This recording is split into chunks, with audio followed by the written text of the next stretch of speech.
change, and everything is change, nothing can be held on to the degree that you go with a stream, you see, you are still. You're flowing with it.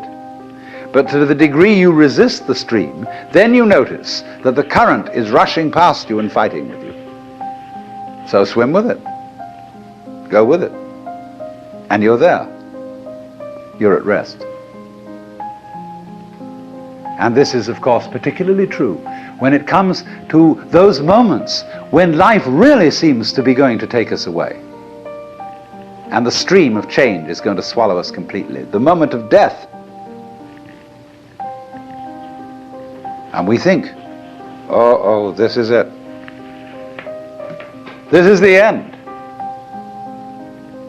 And so at death we withdraw. Say, no, not that. Not yet, please.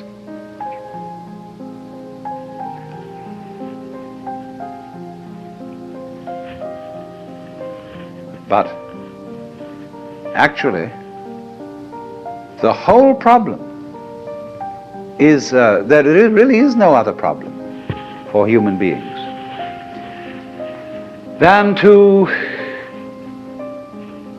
go over that waterfall when it comes, just as you go over any other waterfall, just as you go on from day to day, just as you go to sleep at night. Be absolutely willing to die. Now, I'm not preaching. I'm not saying you ought to be willing to die and that you should muscle up your courage and somehow put on a good front when the terrible thing comes. That's not the idea at all. The point is that you can only die well if you understand this system of waves. If you understand that your disappearance as the form in which you think you are you, your disappearance as this particular organism, is simply seasonal, that you are just as much the dark space beyond death as you are the light interval called life.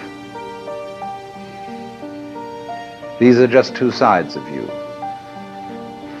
because you is the total wave. See, you can't have half a wave. Nobody ever saw waves which just had crests, no troughs. So you can't have half a human being who is born but doesn't die. Half a thing. That would be only half a thing. But the propagation of vibrations, and life is vibration, it simply goes on, but its cycles are long cycles and short cycles. Space,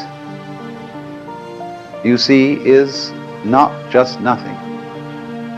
If I could magnify my hand to an enormous degree so that you could see all the molecules in it, I don't know how far apart they would be, but it seems to me they would be something like tennis balls in a very, very large space.